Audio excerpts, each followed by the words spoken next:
Now we know about symmetry groups and symmetry elements. Let's talk a little bit about symmetry nomenclature.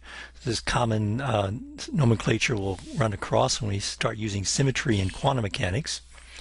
Let's take the suppose that a rotational axis, a molecule has more than one rotational axis. The one that's the highest value of n is called the principal axis. Now, for example, in ammonia, we have n, or actually, let's do it in it. For instance, in boron trifluoride. Boron trifluoride is a planar molecule, and it has this structure here. And you could identify a C2 axis here. If you rotate this 180 degrees, this fluorine will go there, that'll go there, and you end up with the same structure. So this has a C2 axis, it has another C2 axis here, and it has another C2 axis here. So the three C2 axes. But there's also an axis right here, perpendicular to the screen, coming right towards you. That's a C3 axis. C3 axis. So when you rotate this 120 degrees, you'll get the same structure, and 240 degrees you get the same structure, and of course 360 you get the same structure. So the principal axis then would be the one that has the highest value of n. Alright, so this would be a C3 will be the principal axis. Now reflection planes parallel to the principal axis are given the subscript v. Alright, so if you look at here, if you draw this now as a plane, this is now a plane of symmetry, and those are given the symbol sigma. The rotational axes are given c, sigma. This plane, as you see, contains, so this plane again is coming out towards you, and this plane also contains this principal axis, this C3 principal axis. So this axis coming out towards you and this plane coming out towards you are all in the same plane. So the plane is parallel to the principal axis, so that's called a sigma v. And then if you have the plane, let's look at the plane in the screen. That is also a reflection plane, because you know these F's and the boron and the fluorides all lie in the plane, and you reflect something that's in the plane, you'll just get it back in the plane again. So this is perpendicular to the principal axis C3, so this plane is called a sigma h. Sigma h. Okay, that's what that nomenclature is. And now, if you have, now we're going to name the groups. So remember, point group is a collection of symmetry elements, and if it has a certain number or certain kind of symmetry elements, then you give it a certain name. So for instance, if it has a Cn, okay, so it has a Cn principal axis, and for each one of those principal axes, there are n reflection planes parallel to that principal axis, then it's called a CNV. If you have a principal axis and then a plane perpendicular to that principal axis, then it's called a CNH. If you have three axes that are perpendicular, and then you also have a plane perpendicular to one of those axes, and this would be for a planar molecule, then it's a DNH.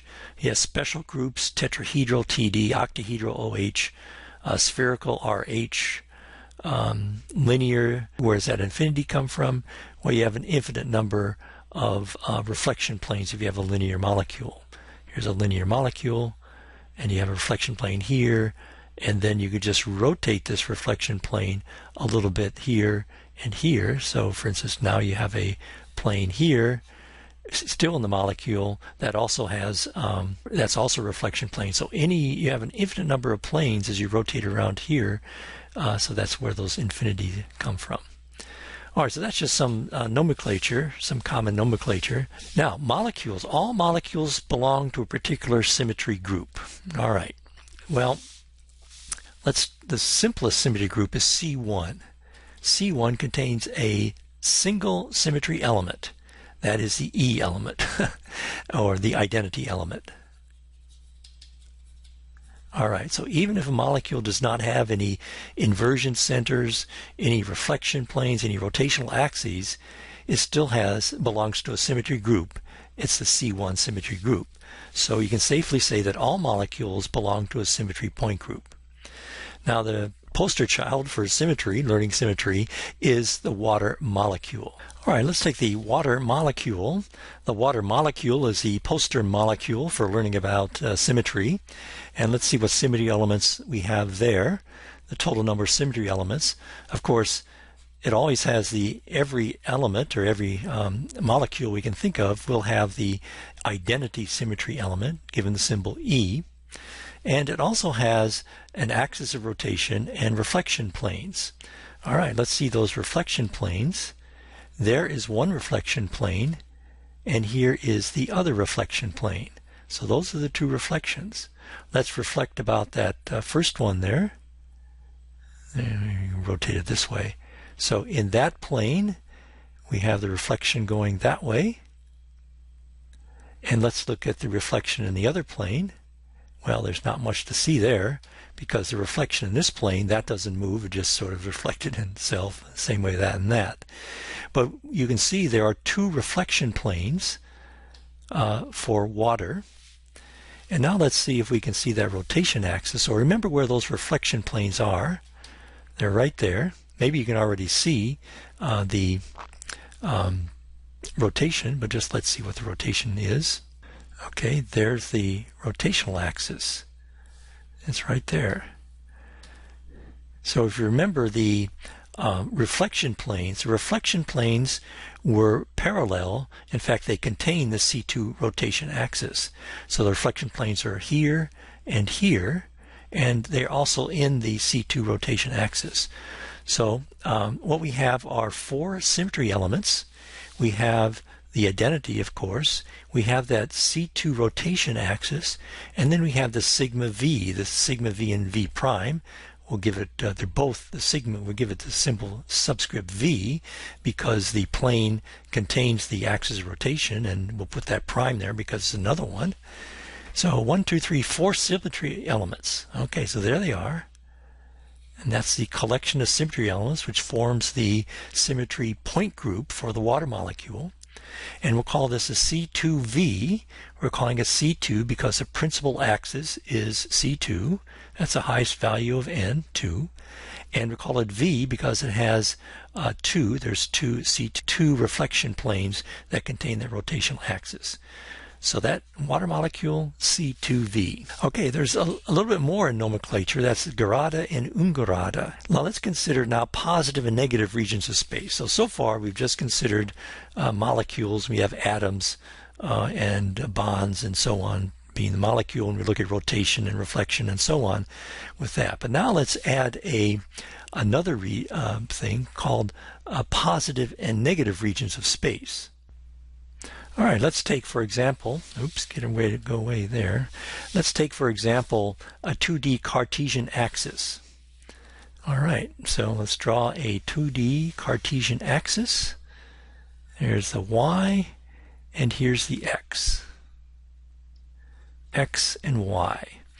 Does this have a center of inversion? Yes, it does. There's the center of inversion. Now, let's do things. Let's invert, in fact. Remember, this is the positive and this is the negative. This is the positive part of the y-axis. This is the negative. When we invert, the positive will go over here and the negative will go over here. The positive here will go down here to the negative, and the negative here will go up here to the positive. So you still end up, when you invert through this center, regions. You still have the x and y axis, but now the signs have been reversed. What was once positive is now negative, and what is negative is positive. So this would be an Ungerade, however you spell that, Ungerade symmetry. because things have changed. So the change in sign upon inversion, that's called Ungerade, and if you have no change in sign upon inversion, that's Gerade. Now remember we had H2 antibonding orbitals, and they change sign upon reflection or inversion. That's actually reflection or inversion, Ungerade. Here they are. So here we have an antibonding orbital. There's a center of inversion right there in the middle. So take this, go through the inversion, you get that. Take that, go through inversion, you get this. The net effect is that this, say, was originally negative. When you go through that center of inversion, that comes up there, that region is now positive. And this that was initially positive, when you invert through the center of inversion, you then get a negative. So therefore the antibonding orbital is Ungerade. So this is a sigma U. And we'll put a star for antibonding.